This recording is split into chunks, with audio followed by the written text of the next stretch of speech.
Good morning दोस्तों, Amit life maker YouTube channel पे आप लोगों का स्वागत है। देखिए दोस्तों, ये घटना चक्र का हम सामान्य विज्ञान करवा रहे हैं, जो कि सारा प्रीवियस क्वेश्चन से पूछा गया क्वेश्चन है। और अभी तक में भारत में जितने सारे एग्ज़ाम हुए हैं, मतलब बहुत सारे एग्ज़ाम, मतलब कुछ को छोड़ के बहुत सारे जो इम्पोर्टेंट एग्ज़ाम है, जैसे आपका यूपीएससी हो गया, यूपीपीसीएस हो गया, बीपीएससी है, बीपीएससी का क्वेश्चन हो गया, और कुछ अदर स्टेट के पीसीएस वाले एग्ज़ाम हुए हैं, वो सब क्वेश्चन का इस बुक में दोस्तों सारे समान अध्ययन का, समान विज्ञान का जितना भी क्वेश्चन है, सारा इस बुक में संकलन किया गया है दोस्तों।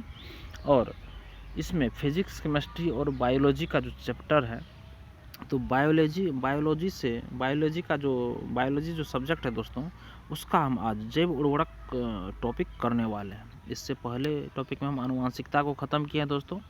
देखिए, समान विज्ञान में आपको जीव विज्ञान से ज़्यादा क्वेश्चन पूछा जाता है।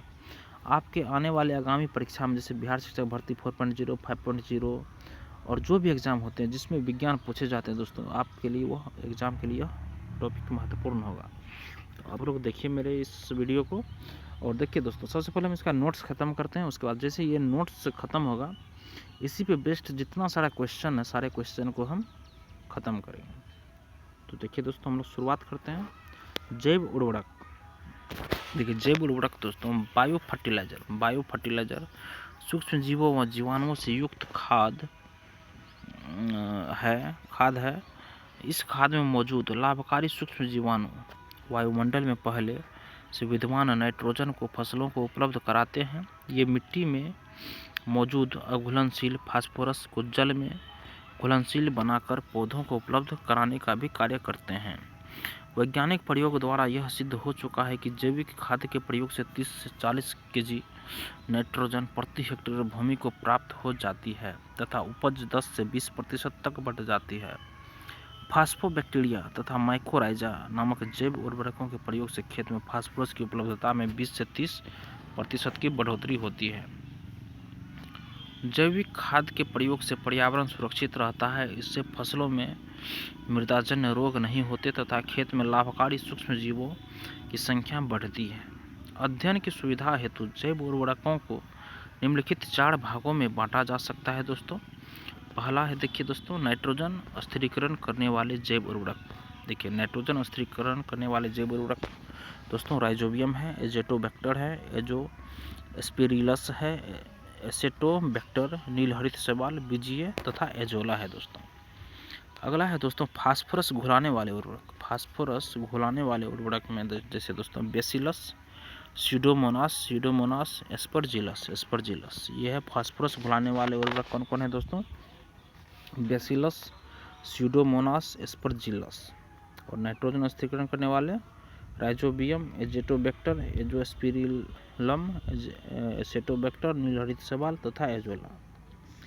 अगला है दोस्तों कंपोस्टिंग एक्सीलरेटर सेलुलोलिटिक ट्राइकोडर्मा दोस्तों, लिग्नोलिटिक ह्यूमिकोला। अगला है दोस्तों 4 नंबर में पौधों की वृद्धि को प्रोत्साहित करने वाले राइजोबैक्टीरिया स्यूडोमोनास की प्रजाति दोस्तों।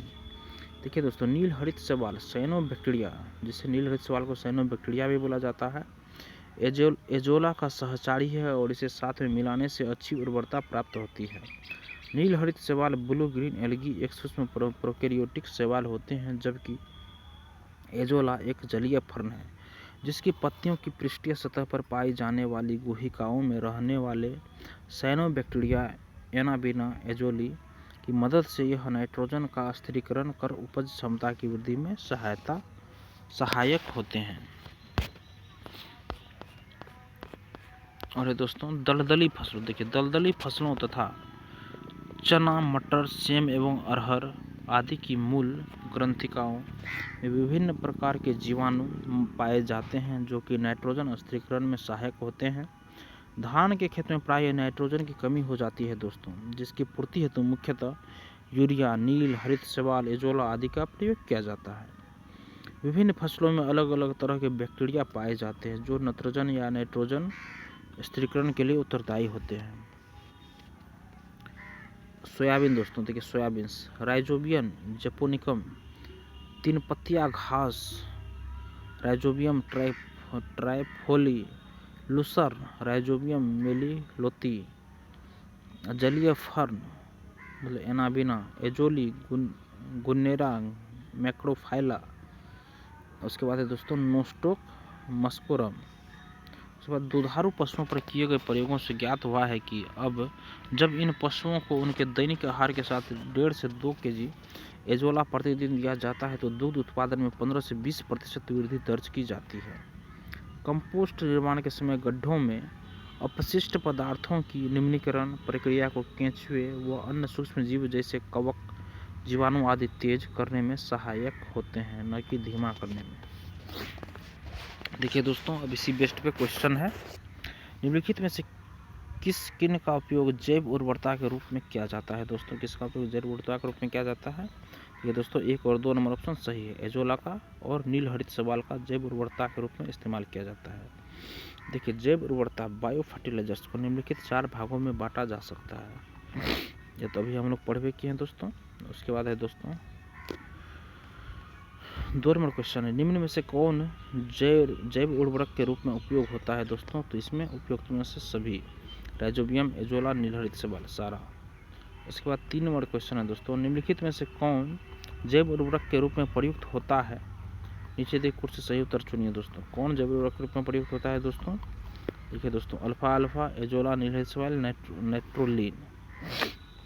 तो इसमें देखिए, इसमें दोस्तों देखिए अल्फा एजोला का प्रयोग होता है, नील हरित शैवाल का, और दोस्तों अल्फा का 1, 2 और 3 सही होगा दोस्तों।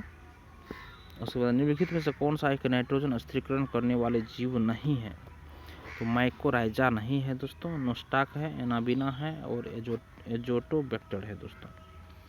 देखिए, प्रश्नगत विकल्प नोस्टाक, एनाबिना तथा एजोटोबैक्टर नाइट्रोजन स्थिरीकरण करने वाले जीव हैं, जबकि माइकोराइजा नाइट्रोजन स्थिरीकरण नहीं करता है। माइकोराइजा उच्च वर्गीय पादपों की जड़ों एवं कवकों के बीच सहजीवी संबंध प्रदर्शित करता है।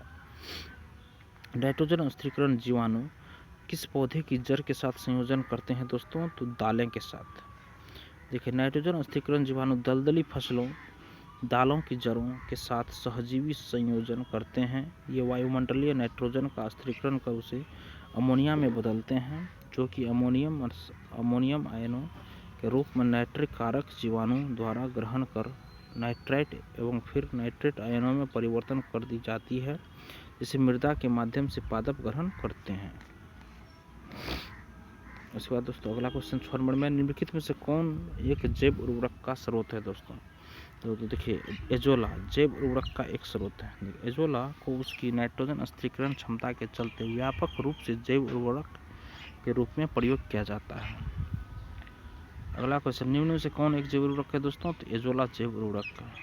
8वें, पशुओं विशेषतः दुधारू गौ के अनुपूरक भोजन के रूप में प्रयुक्त जैव उर्वरक है एजोला है। एजोला दुधारू पशुओं पर दुधारू पशुओं पर किए गए प्रयोगों से साबित हुआ है कि जब इन पशुओं को उनके दैनिक आहार के साथ 1.5 से 2 kg एजोला प्रतिदिन दिया जाता है तो दुग्ध उत्पादन में 15 से 20% वृद्धि दर्ज की जाती है। अगला क्वेश्चन है, निम्नांकित में से कौन सुमेलित नहीं है।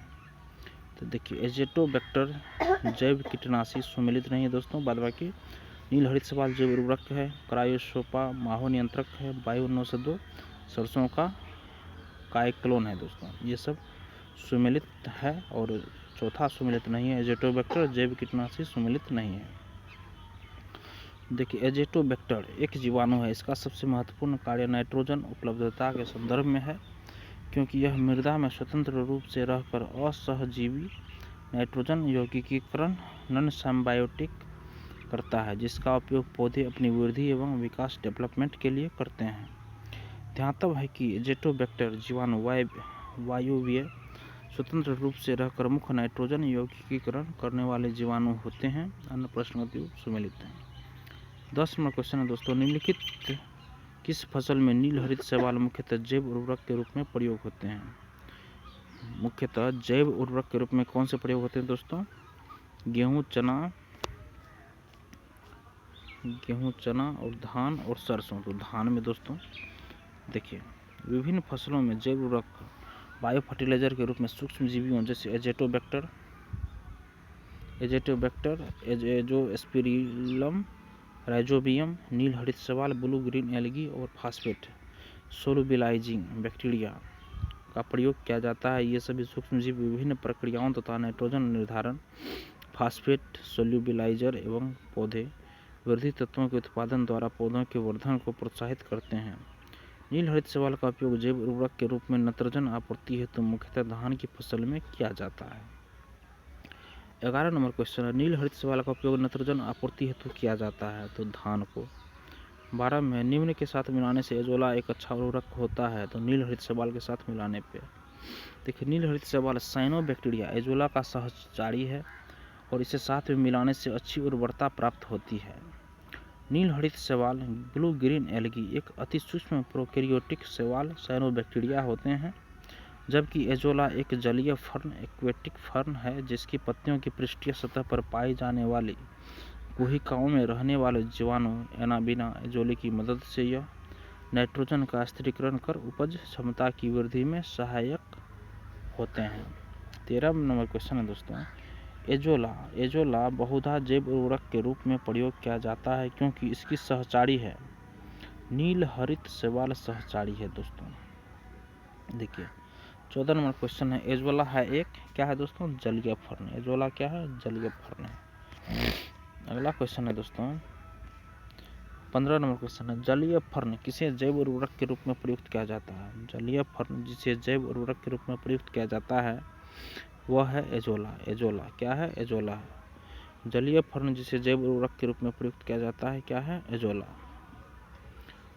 16 में निम्नलिखित में से कौन से सूक्ष्मजीवी जैव उर्वरक के रूप में प्रयोग होते हैं दोस्तों, तो साइनोबैक्टीरिया। उसके बाद दोस्तों 17 में निम्नलिखित में से कौन से सूक्ष्मजीव जैव उर्वरक के रूप में प्रयोग होते हैं, तो साइनोबैक्टीरिया दोस्तों। 18 में है, फसलों उत्पादन में नाइट्रोजन उपयोग क्षमता की वृद्धि की जा सकती है उपरोक्त सभी के द्वारा दोस्तों। उर्वरक की मात्रा के बार प्रयोग द्वारा, नाइट्रोजन अवरोधक के प्रयोग द्वारा और नाइट्रोजन धीरे धीरे छोड़ने वाले उर्वरक के प्रयोग द्वारा। देखिए, फसलों उत्पादन में नाइट्रोजन उपयोग क्षमता, नाइट्रोजन यूज इफिशियंसी में वृद्धि, उर्वरक की मात्रा के बार प्रयोग, स्प्लिट एप्लीकेशन, नाइट्रोजन अवरोधक के प्रयोग, नाइट्रोजन धीरे छोड़ने वाले उर्वरकों के प्रयोग आदि के द्वारा की जा सकती है। सोयाबीन में नाइट्रोजन स्थिरीकरण दोस्तों, नाइट्रोजन फिल्टर फिक्सेशन के लिए जिम्मेदार बैक्टीरिया है। क्या है जिम्मेदार बैक्टीरिया दोस्तों, तो बी नंबर ऑप्शन इसका सही है दोस्तों, राइजोबियम जेपोनिकम। देखिए, कुछ बैक्टीरिया एवं नील हरित शैवाल ब्लू ग्रीन एल्गी वायुमंडलीय नाइट्रोजन को अमोनिया में अपचयित रिड्यूस करने का कार्य करते हैं। उनमें से कुछ हरे पौधे के साथ सहयोगी अथवा सहजीवी सिम्बायोसिस के रूप में जीवित रहते हैं।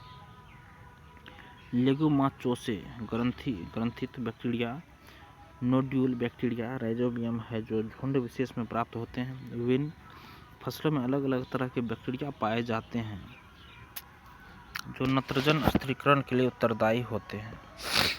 सोयाबीन में राइजोबियम जेपोनिकम और तीन पत्तिया घास, Rhizobium trifolii, lucerne, Rhizobium meliloti और जलीय fern Anabaena azollae, Gunnera macrophylla, Nostoc muscorum. 20 number option है दोस्तों, खेती में बायोचार का क्या उपयोग है। खेती में बायोचार का क्या उपयोग है दोस्तों, तो ऑप्शन नंबर डी सही है, 1, 2, 3। बायोचार ऊर्ध्वाधर खेती वर्टिकल फार्मिंग में वृद्धि कर माध्यम के अंश के रूप में प्रयुक्त किया जा सकता है। जब बायोचार वृद्धि कर माध्यम के अंश के रूप में प्रयुक्त किया जाता है तो वह नाइट्रोजन यौगिकीकरणकारी सूक्ष्मजीवों की वृद्धि को बढ़ावा देता है। 3 में जब बायोचार वृद्धिकर माध्यम के अंश के रूप में प्रयुक्त किया जाता है तब वह उस वृद्धिकर माध्यम की जल धारण क्षमता को अधिक लंबे समय तक बनाए रखने में सहायक होता है।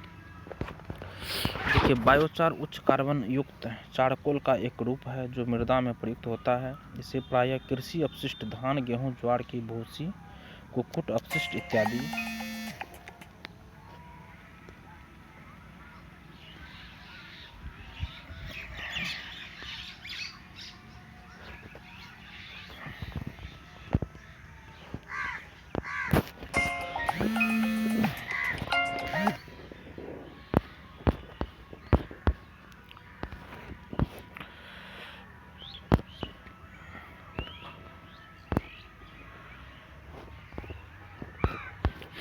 देखिए दोस्तों, हम लोग कहाँ थे।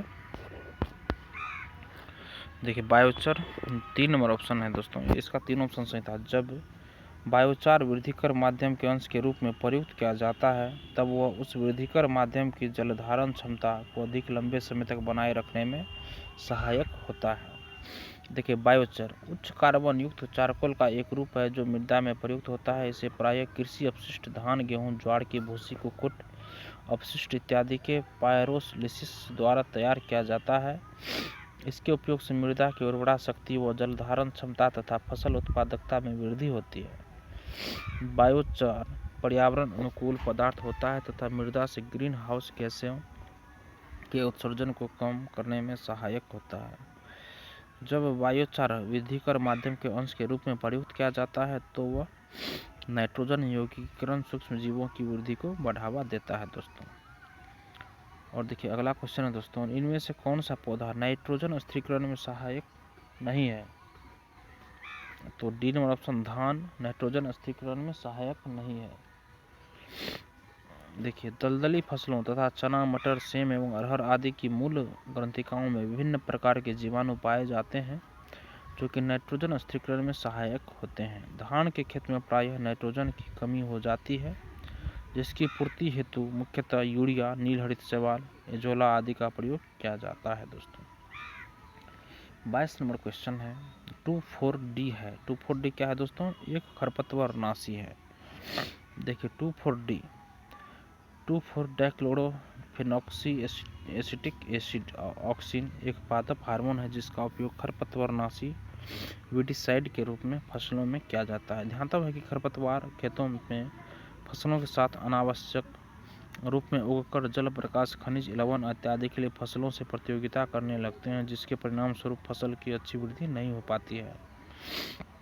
23 में है क्वेश्चन दोस्तों, निम्नलिखित में से कौन सा कथन कंपोस्ट के संदर्भ में सही नहीं है। कंपोस्ट के संदर्भ में सही नहीं है तो सी नंबर ऑप्शन इसका सही होगा। गड्ढों में अपशिष्ट पदार्थों की निम्नीकरण प्रक्रिया को केंचुए धीमा कर देते हैं। गड्ढों में अपशिष्ट पदार्थों की निम्नीकरण प्रक्रिया को केंचुए धीमा कर देते हैं। देखिए कंपोस्ट निर्माण के समय गड्ढों में अपशिष्ट पदार्थों की निम्नीकरण प्रक्रिया को केंचुए व अन्य सूक्ष्मजीव जैसे कवक, जीवाणु आदि तेज करने में सहायक होते हैं, न कि धीमा करने में। प्रश्न का विकल्प सही है। देखिए दोस्तों